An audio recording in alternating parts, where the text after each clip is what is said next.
maya se o tātou tapo i atu i le atua. I nā patipati o tau lima, o tau nu umalava, i nā alalanga atu ia i le atua ma le leo fifia. Awa e matautia i ova le sirisiri ese, o le tupu sirisiri ia i le lalolangi i atoa. Amen. Se o tātou talo.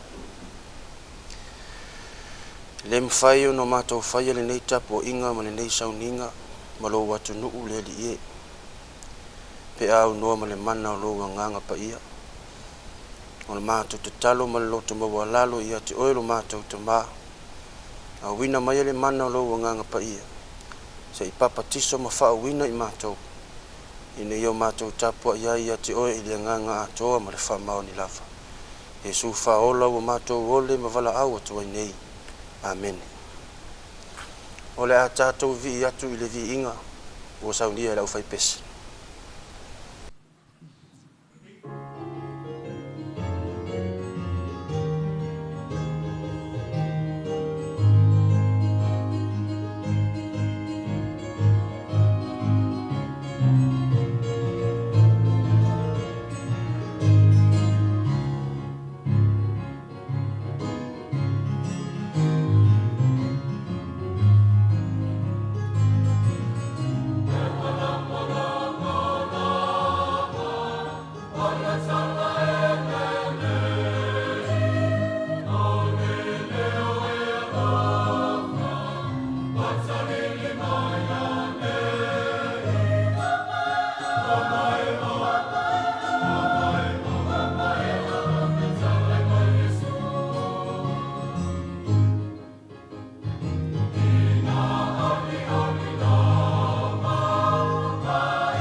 O le te tala ina o fionga pa ia le atua.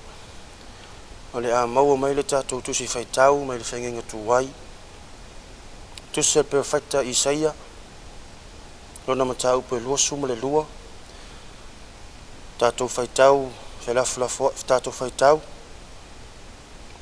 mai le fai po suma le lima se ia fangata mai lona fai po lua suma le lima Isaia lua suma le lua suma le lima lua suma le lima o afionga pa ia le atua o fa peo no feta lai mai o le li o Yehova o au sauia ina alu ile na au na wapule o se vena foi o le wapule ile ainga ia fa pea tu iai se ea se mea o ia te oi na o ai ea foi o ia te oi ile mea nei ina ua elia mo o se tunga mau ile mea nei ua eli e ia na tunga mau ile mea mawalunga ua foa ile papa se fale mo ia fa auta o Yehova na te matua lafo tuina oe ma le malustele na te ufitia lava oe na te matua lia oe e lia e pe o se mea la poto e sa sau atu ile nuu lautele e te oti ai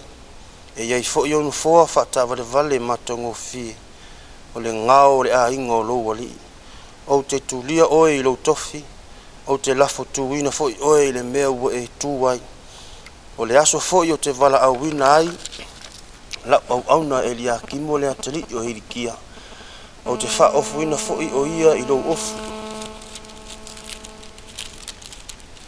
wa o fa malosi ia te ia i lo fusi o te tuina atu ia te ia lau pule e avea foi o ia matama o eno nofo i Yerusalema a toa mal a ingo i Yuta o te fa e foi le ki ale a ingo ta vita i lona ua na te tala ina ai le aise na te puipuia foi ai le aise na te tala ina o te fa mawina o ia e pe o le fao i le mea e mausali ai e fai foi o ia manofo ali ma malu i le fali o lona tama la tau te tau ia te ia tau ia te ia o le tele o mea uma o i le fali o lona tama o e tutupu ai ma e ua whanau mai ai o ipu iti uma lava, o ipu wha ofu a toa mafangu uma. O loo whetalai mai Yehova o au, o le aso e ave ese ina ai, le whao sa wha mawina i le mea sa mausali ai. E vai a foi, ma pa u, e sala ese ina foi le mea o tau ai. A ua whetalai mai Yehova. Lo fangia le atua, wha malama tili a te tatou, upa na whiongo pa ia. Ua wha peo no tatou whaita wina. Matu mau pe ia te ilo na lava vi inga nei se i o le whaavau lava. Amen. O se whaasoa mo i tātou le nei aso. O le amau mai lava le tusi lea sa whaitauina mai le whaingi tuai o le tusi profeta Isaia. O lo na mata upo le lua se furuma le lua.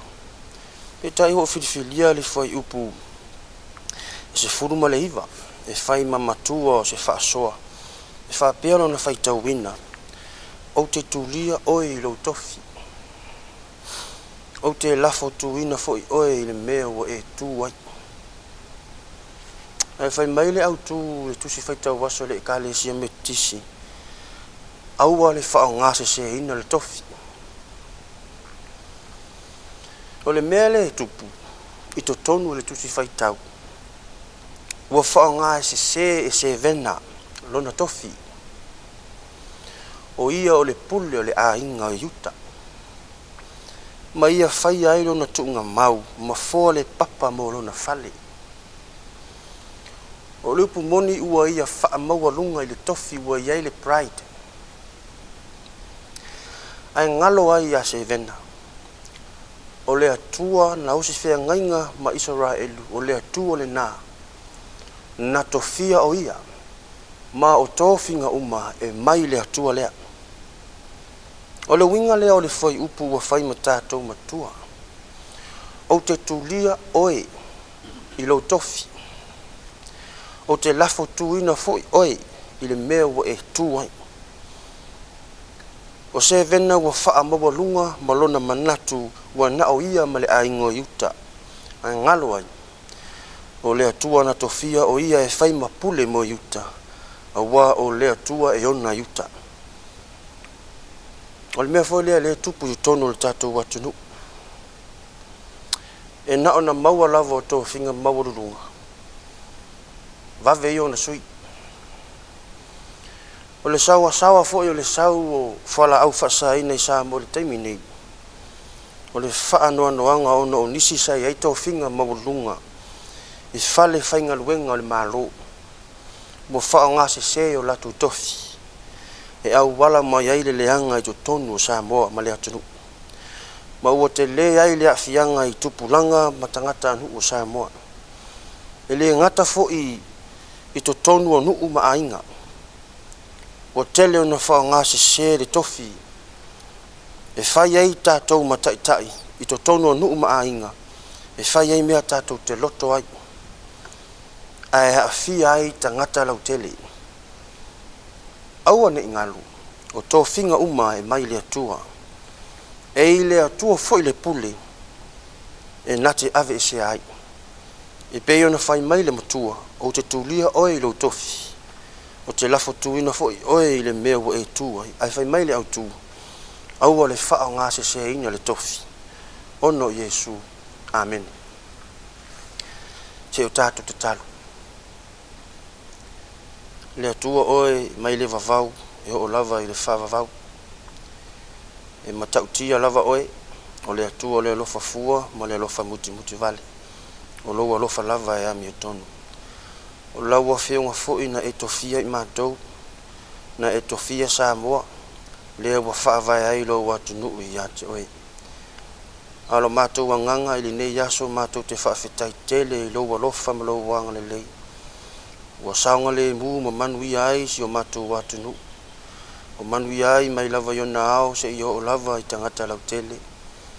O le ai fo ini a wha ma lolosi o ni matangi vale o ni mala whale nā tura o osa wha i ai si o mātou watu nu.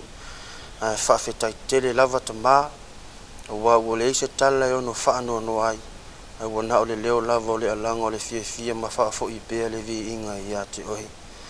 Le lei titi le nganga o le fia whaafetai pea i lou alofa ma lou wanga le lei mai. I lou whaaso mai i le tamau a inga o wha tamau a inga na ai si o mātou watu nuu. Tele o ati nai. O manui ai tangata lau tele. Tausi ai a inga, tausi ai nuu ai mese lava o lau e kālesia. Ia whaafetai iau wa whiunga pa ia wa whaimata i ala mo i mātou.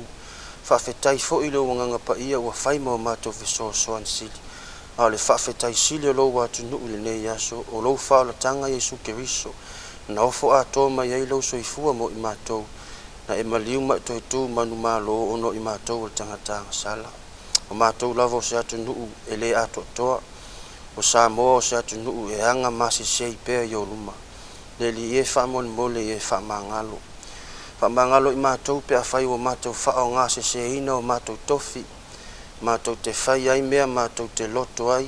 Mātou te wha maurulunga ai, ai wha ngalo ai lo alofa mai mo i mātou. Le li e wha mole wha mangalo.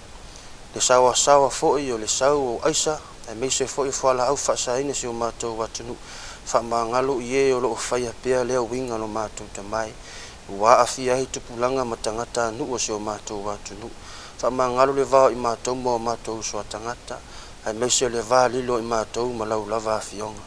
Te leo mātou se mātou te lei tōla lau i nātu uma wa e sidafia mea uma lava lo mātou tua.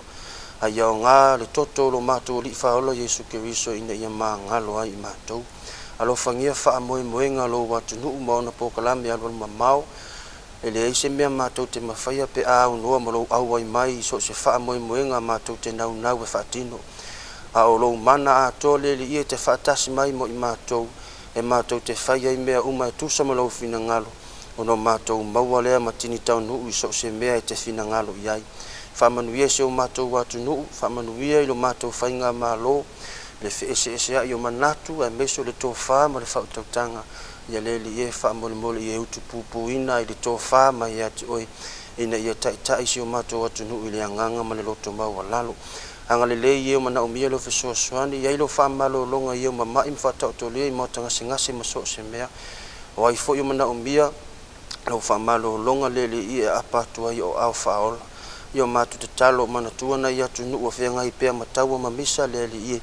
Ia whamole i e i lo alofa mlo wanga le lei. ia o mātou te talo ia whaatasi ma o mātou mana onga whaapitoa le lafo atu i o luma i e lofa ma i e talia mai lo lava suafa Yesu Keriso o mātou wole ma wala au atuai ia i lunga o lou atu nuu lou manuia le atua le tamā le alo ma le nganga pa ia mauma mafuta ina i mātou nei se i o le whava vau lava. Amen.